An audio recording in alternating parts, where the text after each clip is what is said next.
evening on Checkpoint. An interesting number to take a look at. Will there be more in this election? Of course, we will know that once the party primaries are dispensed with.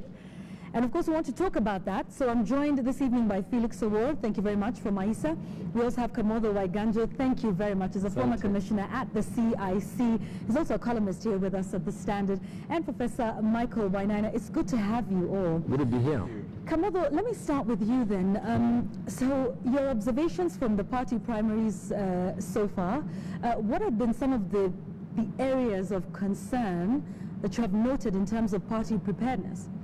Maybe let me start from a positive note. This I think will be our 6th multi-party election. I have participated in 3 primaries, the last 3 primaries. Yeah. And I can tell you, despite the chaos, these ones are probably about the best organized if you compare with the previous ones.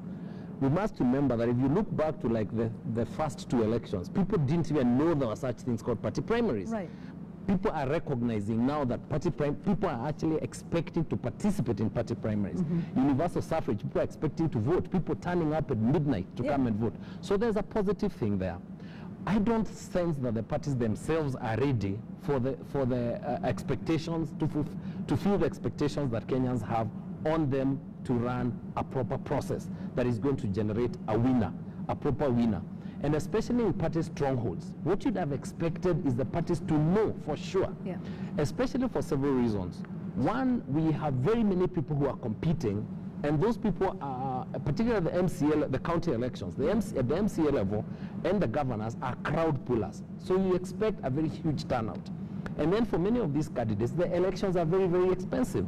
They know that if you win this nomination, 50% of your budget is gone because, you know, you almost guaranteed the election for many of these players. So you'd have expected the parties to know that there's going to be a large turnout. For parties not to have sufficient ballots, that is unacceptable. For parties not to get ballots on time, that is unacceptable. For parties to have challenges in terms of officials, these are not things that should surprise parties. So that has been a disappointment. Kenyans want to come out, Kenyans want to participate, Kenyans believe that their votes count, but I don't think the parties are taking the nominations as seriously as their supporters are. And that, I think, is an indictment on the seriousness of the parties, which has to do with the lack of structures and the fact that we haven't taken parties as institutions seriously. Right, and you mentioned that, you know, this is the sort of 6th time that we're going through it. So Felix, I want to ask you about the infrastructure of parties. One would assume that these would be some of the things that they'd be doing between elections, right? So from 2013 to 2017, that they'd be building structures. So talk to us about what those structures should look like, and also the importance of party primaries in this cycle. What does it portend for August the 8th? You know, what are some of the signs we're seeing now, and you know, should we be worried by what we're seeing now ahead of August? Well, no doubt there has been some progress in our electoral process, and to a larger extent that has actually been occasioned by the 2010 Constitution. But I think if you look at the primaries that we've had over the last few weeks from both sides of the political divide, you can't help but conclude that political parties still represent the weakest link insofar as the consolidation of democracy in this country is concerned. Very, very poor, weak institutional framework. To a larger extent, there was lack of clarity even in the process. Were we using the party list, or were we using the IEBC list? Parliament actually also needs to share some blame here. They amended the Elections Act late last year and expected political parties, or made provisions requiring political parties to use a party list, party membership list. In other words, only card-carrying members of political parties were supposed to vote. But the truth of the matter is, if you look at the previous elections in this country, from 92, 97, including 2002 and 2007, the confusion and chaotic and shambolic party primaries carried the negative tone that was imported to the general elections. If a candidate now uses voter bribery or uses violence or seek to gain an undue advantage over the other opponents, unfortunately it's going to be carried to the general election. And that is why you don't need to look far. You can almost, it's almost a carbon copy of what we expect between now, especially on August 4th. Why should there be debate on which list to use? I mean, these are party primaries, right? Yeah. So therefore, you only have to be a member to participate. Why should there be a debate on whether to use the IEBC register? For 2013, by the way, and they've been having continuous voter registration and the mass voter registration exercises up until this point. They're still cleaning up the register. Why is this a question, Felix? Shouldn't it be that if you're a member of ODM, then you participate in the ODM primaries? If you're a member in Jubilee, then you participate in the Jubilee primaries, because the IEBC register does not know who's an ODM, who's a Jubilee, who's a Wiper, and so on. Absolutely. And there are so many things wrong with that particular law, that particular amendment, requiring that political parties to use party membership list. What it assumed was that political parties in this country have a foolproof, watertight membership base. A correct assumption, one would imagine? It should be. It should be, right? Parties should know who their members are. But in the absence of a watertight, foolproof party membership list, then there ought to have been sufficient clarity that you can use the IEBC or the IEBC list. The problem, however, as you have said, is that we just completed voter registration exercise. IEBC voter register itself is still subject to a lot of debate and a lot of question marks. It's a difference between the political theory and political practice. Right? The theory is that members of parties are the ones who participate. But the reality is, show me one Kenyan who has actually paid for a party card. You know, people don't just... Other than the aspirants themselves, people expect the aspirants to buy party cards and come and give them. So we actually have not had parties that have generated lists that could reach the threshold that the law expects.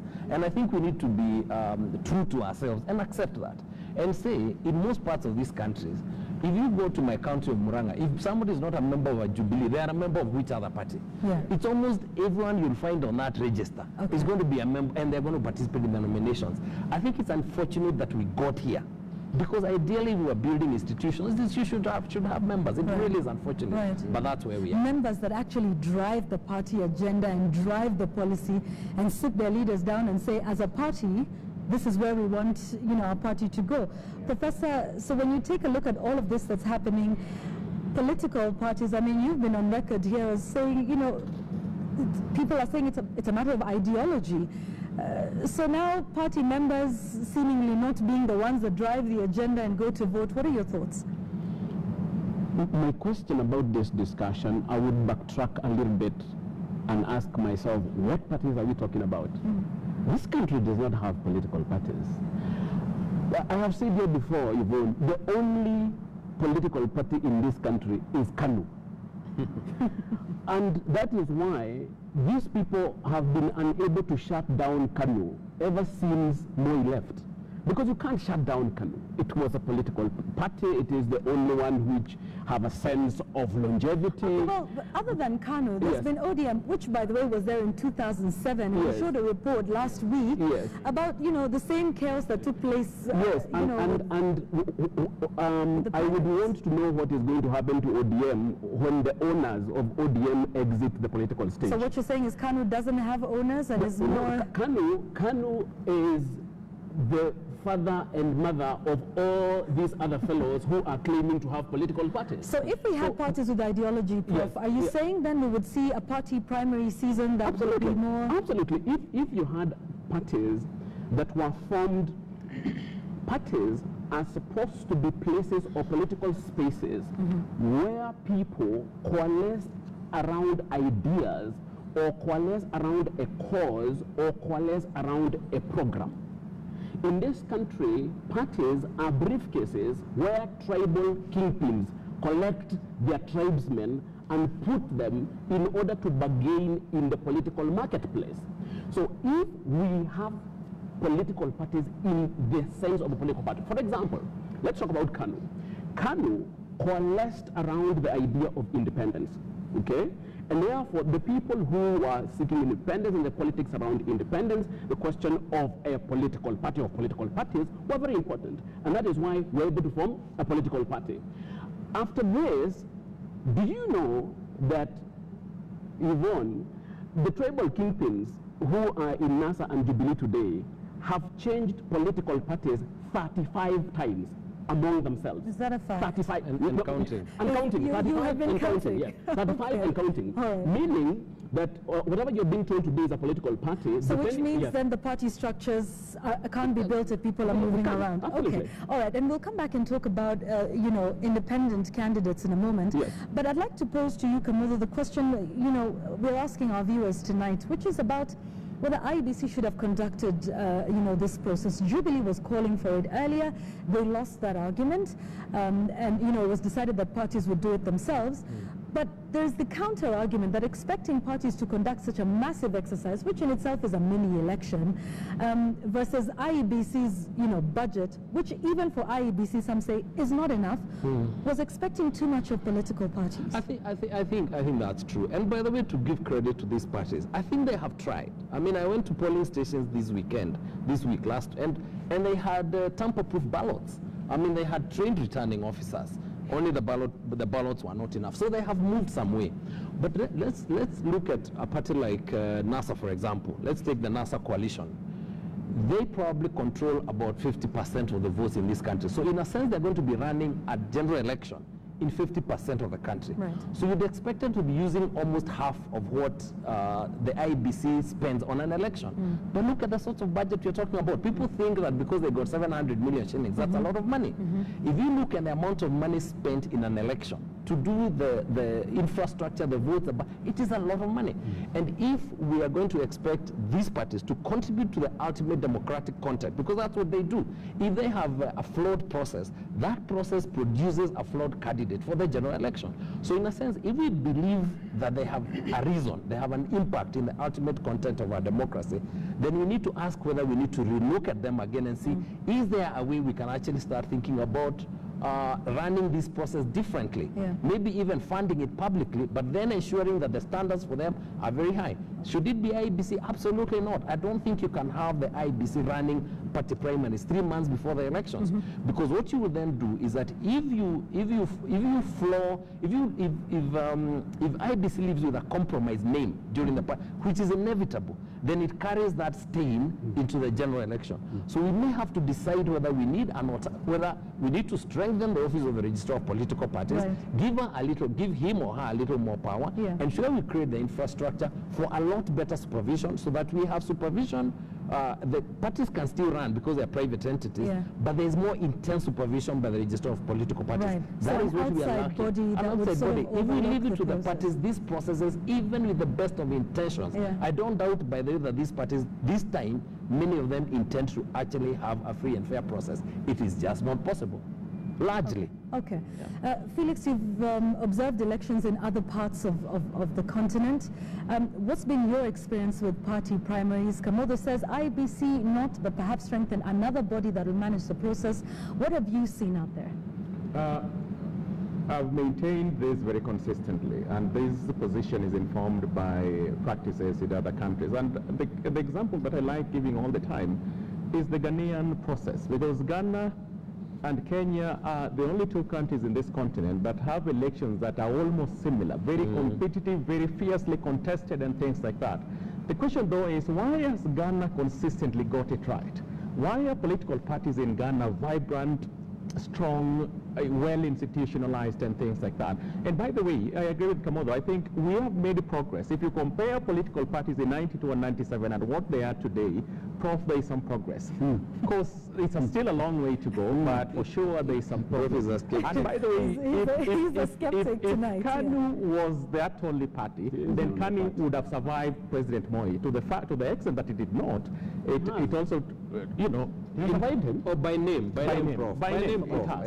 It has survived. Okay. Not in the manner that the ANC has survived Mandela, for example, or CCM. Well, the ANC is having its problems, but that's a story for another day. The point is, there is absolutely no way that the Independent Electoral and Boundaries Commission could have delivered a credible party nomination. What if they did it 8 months to the election, 5 months to the election? With the resources that IEBC has, the personnel, and preparation for 5 years, the jury is still out there whether IEBC will deliver credible process. Okay. But in the general election, all right. I'm not convinced they will. Okay. And forget about the InfoTrack poll that was released today. I'm not convinced that they will. But even the best commissions in the continent, the Ghanaian Electoral Commission, the IEC of South Africa, long decided that party primaries is a no-go area. So who manages the process Parties in Ghana and South Africa? It's the parties that do it themselves? Absolutely. Look,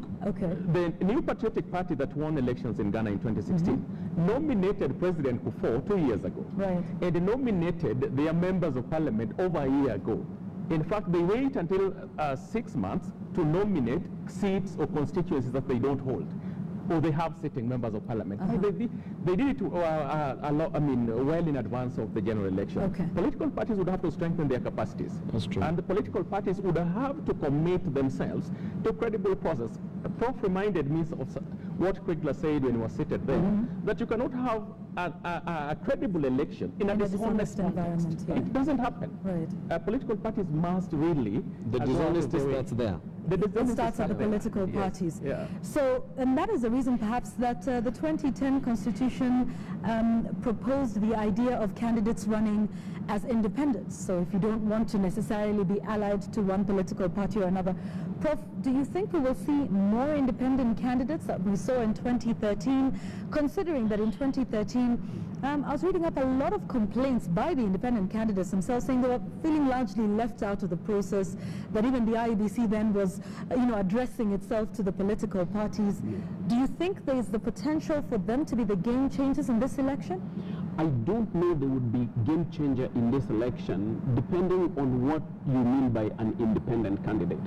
Because what we have currently is people who are pretending to be independent candidates, just the way the political kingpins have bastardized the political process in the political parties. Now, these guys who are disoriented and who are dissatisfied with the processes of political parties are coming out to call themselves independent. What is an independent candidate in the first place? An independent candidate or independence is based on principle.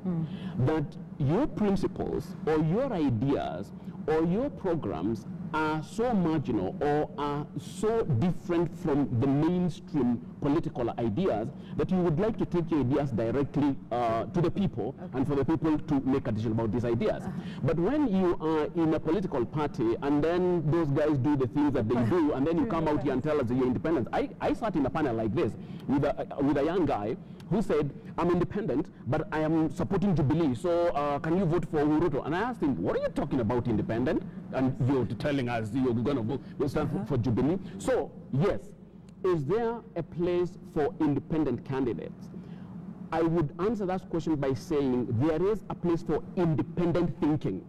But to the extent that the so-called independent candidates are not independent thinkers, then they are occupying the wrong space.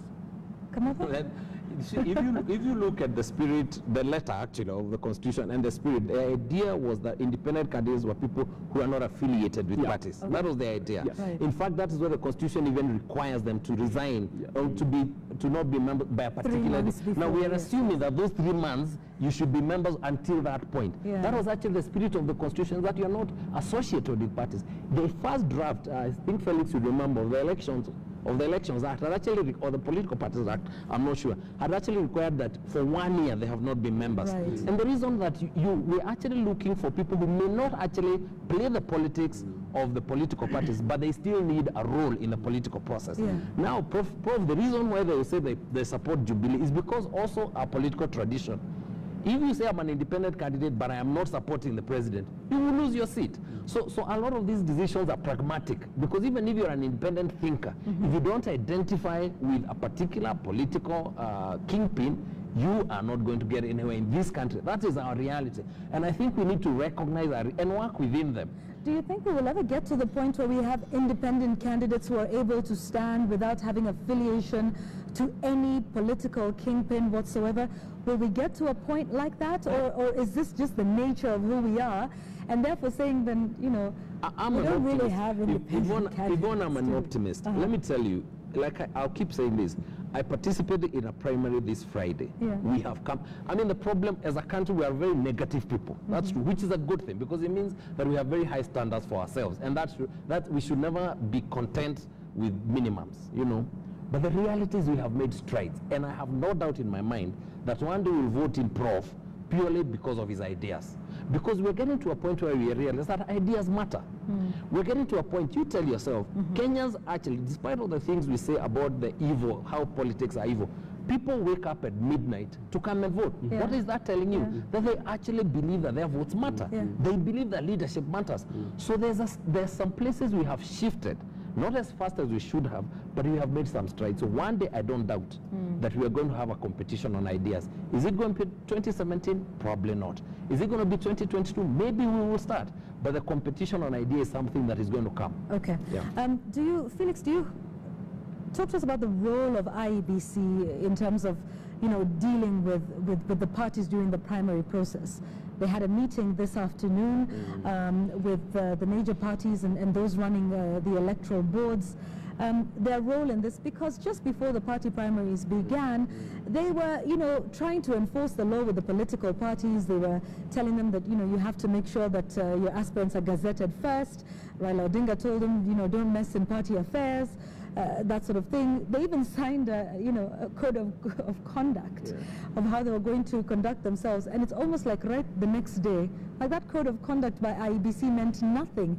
I mean, there's allegations and there's videos we're seeing on social media of certain politicians dishing out money. We don't know what that money was for, so we can't quite say they're guilty of an electoral offense or not, but there's a sense in which people wonder what IEBC's role is in this party primary season. Yeah. I mean, I'm one person who will give credit where it's due, where IEBC does a good job. And I've worked with IEBC and I know them. Like, for example, when IEBC enforced the law with regard to the commencement of the nomination, when they overruled ODM and told them that, wait a minute, you have to start on the 12th. Yes. Yeah. And today, when IEBC came up and said that, no, we cannot extend the deadline, it will have to be the timeline that is set by the Constitution. That is how it should be. Yvonne, the way the election laws is structured all over the world, it gives very limited and minimal discretion to especially the Electoral Commission. Otherwise, they'll mess it up. But the truth of the matter is, IEBC also still needs to go out of its way and instill and inspire confidence and many other things. Now, within the context of party primaries, Article 86 of the Constitution, Article 88 of the Constitution actually, requires the IEBC to come up with a framework upon which political parties can use to conduct their party primaries. What IEBC has done pursuant to that has actually been the promulgation or development of guidelines for political party nomination rules and procedures. Right. Secondly, the electioneering process is here with us. What it means is that the election code of conduct should be in operation. If they are violent, such as what happened in Migori, we saw people actually being cut. I'm yet to see IEBC reprimanding the politicians in Migori, wherever they are. I've seen the party calling, summoning their members, but I haven't seen IEBC coming out very proactively and saying that, look, the code of conduct is in force. We have to enforce it. The DPP should come out because the Election Offences Act now has given the DPP that powers to enforce the election offences. They should come out and really be very categorical about that. Okay, all right. I'd like to go around and get our final thoughts on this one. Prof, where we are with political parties, I know you're the skeptic, but I wonder if you see... Me too. You're the skeptic on the show We tonight. just convert him. Yes, and hopefully everyone can convert you tonight. But I just want to hear your thoughts in terms of, political parties, their structure, and whether you see some light at the end of the tunnel for 2017, for 2022 perhaps, and what you think political parties need to do towards strengthening democratization in the country. I wish I could address myself to something called political parties, Yvonne. Unfortunately, it's very difficult for me to address myself to that for so long as what we have are tribal briefcases that are open and shut by tribal warlords when they want to do that. Should we just abolish political parties altogether and just accept that they're all just tribal enclaves, as you call them? I had a discussion today with somebody from Central who was talking to me about Jubilee, and I asked him, what is Jubilee? I was around in 1992 when the only thing that was selling in Central Province was something called Fodasili. Then I was around in 1997 when the only thing that was selling was something called DP. Then I was around in 2002 when the only thing that was selling was something called NAC. I was around in 2007 when people died for something called PNU. I was around in 2013 when people were talking about something called TNA. Now this guy was telling me they're talking about something called Jubilee, and I asked him, I'm lost. I don't even know what you're talking about. For so long as, Yvonne, we have politics that are controlled by tribal kingpins with briefcase political parties, we are in trouble. Okay. Ending on a skeptic note. Come on. I know you're an optimist, but also talk about the time frame of political party primaries. Yeah. That, you know, should they be done this close? And now we're pushing the date to just, you know, the deadline, which just sets the date, you know, the stage for quite a bit of drama and I'm not sure that it would have made a difference if it had have been much earlier. Yeah. And remember also that you want to allow as many people to participate as possible. Yeah. So you want to make it very close to elections, as much as possible close to the elections. So that, again, you're not leaving also too much room for the sorts of shenanigans that happen anyway. You see, even now when people have still a week, they're using that week to jump and be independent. Right. If you had 8 months ago, people have jumped to new parties. So in a sense, that is not, the law is not going to help us in that respect. I think, Prof, I think it may take us some time, but I suspect that as we get fewer and fewer parties coalescing, as we have bigger and bigger parties, if you have the sort of coalition, even as, for example, manages to become a strong coalition, if Jubilee actually manages to sustain the coalition, what might happen is that the need for strong institution building is going to arise much more and more. If, however, it collapses, if these parties collapse and go into other mini whatevers, then what will happen eventually is that we'll be back here in 2022. I believe myself that 2017 may be the last time that we have parties being, folded up soon after the elections. I think the investment that citizens have shown in this nomination process is going to tell parties that you actually need to invest in a strong institution before the next elections. If you don't do that, we'll be back where we are, and it's very expensive. Right now, I can tell you the budget for the owners of Jubilee is going to be huge because of the parties that are flopped last week. Who wants to do that next time? So in a sense, they themselves have a stake in ensuring they have better institutions. Are they going to coalesce around issues, ideologies? Probably for some time, but I'm not sure it's forever. It's for some time, and I think we in maybe by about 2027 we'll be having the sort of scenarios we have in the US, or you have two strong parties. I'm an optimist, and I want to believe we'll get there. Okay, Felix, your hopes for what happens tomorrow? I mean, you know, we've got 3-4 days of more of, hopefully not, but the drama that we saw over the past few weeks. Yeah. What do you think the parties need to do now, ahead of tomorrow? And are you optimistic that we will see some changes? Now it seems the IEBC has read them the Riot Act, told Jubilee and ODM you must split or hold your nominations, for example, in Nairobi on different days. I mean, I think that was one instance where IEBC was, sort of putting its foot down on the issue. But do you think we will have a peaceful party primary starting tomorrow? The Jubilee decision to postpone the nomination and come with new timelines was made on Friday. I don't know what the party will do between Saturday and Sunday to be able to ensure a credible process. His Excellency the President, and I have tremendous respect to the President, said that Jubilee underestimated the turnout. Now, if my friend Councillor Amisi of Maendeleo Development Party was making that statement, you would understand. Jubilee is the ruling party, is the party in power, with the potential of again winning the election. You don't know what will happen.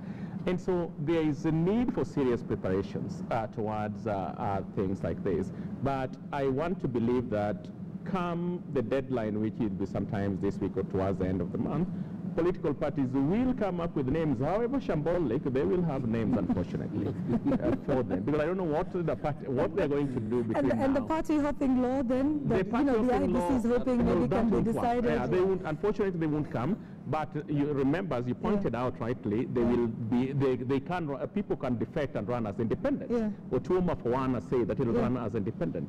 Yes. Okay. And even for the parties that hold a shambolic poll, they will lose. I mean, where people are, I don't think you're going to hard people to add a candidate just because they are called ODM or Jubilee. If Jubilee does not present candidates that reflect the will of the people, they will lose to the independent candidates. Yes. I think Kenyans' political consciousness is good growing and They improving. seem to be demanding more. And even if they don't, Yeah. even if they don't Yeah. lose to the independent candidates, Yeah. it will eat on the presidential vote. That's true. Oh, The I see. presidential ticket will suffer because of voter apathy. Because of voter People apathy. will not turn out. If my candidate has lost Yeah. unfairly, I will not vote in 2017. That will hurt the presidential ticket. Okay. Yes. All right, interesting. Yes, And your closing thoughts? Yes, and your question about independent candidates and whether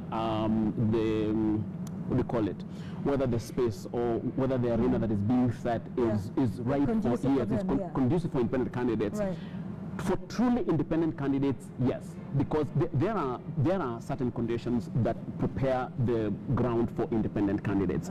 The first one is that they will perform better in relatively new democracies. Old democracies would tend to have fairly entrenched political parties, and therefore it will be difficult for you to be an independent candidate. They also perform better in party systems that are unstable and volatile. Like this one? Like this one. And that's what I'm saying. That So it's a good thing. yes, I'm not sure by the way that we are unstable and volatile. and they also benefit from anti-party sentiments by the electorate. Okay. So given those three conditions and given where we are, I think for truly independent candidates, I think the ground is right. Okay. But Prof, you have seen volatile. I've seen volatile. You're not yes. volatile? I think we're all right. We are not Yeah. volatile, Yeah. but we are not stable either. I mean, for example, let me give you an example. Okay, guys. All right. We must continue this outside. I have a feeling that this is a conversation that will carry on after this. Sadly for you, you won't be able to participate in that one. Thank you very much, Professor Wainaina, Kamodo Waganjo, and Felix Owor. On the party primaries, I will continue to take a look at your thoughts on this. The hashtag is Checkpoint. Even as we go ever closer to that deadline that's been set by the IEBC, and the IEBC staying put, that they will not extend the deadline for the party primaries. All right, so that's our discussion for this evening. My take is coming up. It will be on exactly this.